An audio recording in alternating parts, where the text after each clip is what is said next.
Sail to the storyland, let us go hand in hand. Bon voyage, bon voyage.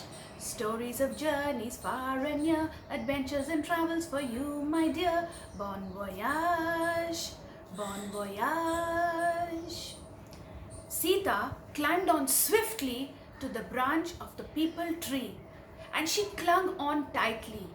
She recollected a conversation she had with her grandfather the previous night. Tomorrow I have to take your grandmother to the hospital to Shahganj. She needs to be treated. Sita nodded. She had stayed alone before during the rainy season, and she knew that her grandfather was the only one who could take their small little boat out on the river when the current was strong. Someone had to stay back to take care of their few possessions, 3 little hens and a small mud hut. This time, however, Sita was very concerned about the look and feel of the river. She asked her grandpa, "Grandpa, what if the river rises?" "Then, Sita, all you need to do is take to the high ground." "But Grandpa, what if the river reaches the high ground?"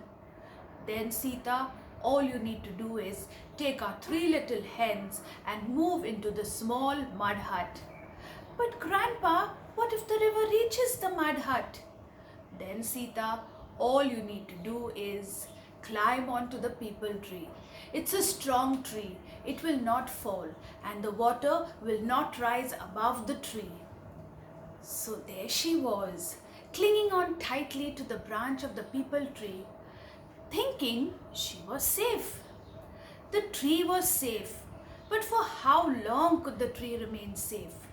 The tree shook and swayed from side to side. The tree trembled. It was like an earthquake tremor, and Sita felt the shudder in her bones. The tree swayed, and to Sita it seemed as if it was groaning. For a moment, Sita looked across and she thought she saw a boat. But because of the current of the river, she lost view of the boat. The river, on the other hand, was angry. It was like a wild beast, a dragon on a rampage, thundering from across the hills and sweeping across the plains, bringing with it household goods, uprooted trees, and even dead animals. Well, you see, the peepal tree was young then. Now it was old, and it was ready to join the river. Slowly but surely, the strong peepal tree left its place on the earth and joined the main current of the river. Sita held on tightly to the peepal tree. The tree started moving faster and faster, swinging Sita from side to side. The water was close, and Sita was frightened. Everything was in motion, upwards, downwards, sideways, and forward. Any moment the tree would turn and Sita would be in the water. Sita was tired. Her arms were hurting. She had to cling on tightly, but she did not want to lose her grip. Should she let go and try swimming? She was in a dilemma. What should she do? Thinking it's safe to swim, Sita decided to let go. And just as she was about to let go, "Oi! Oi!" she heard a voice. She stretched her neck to look back and see who it was. She saw a little boat approaching her, and as the boat came towards her, a hand stretched out of the boat and said, "Come." And the other hand stretched out and held on to the peepal tree to steady its position. Sita grasped onto the hand tightly and jumped into the boat. The little boat continued moving across.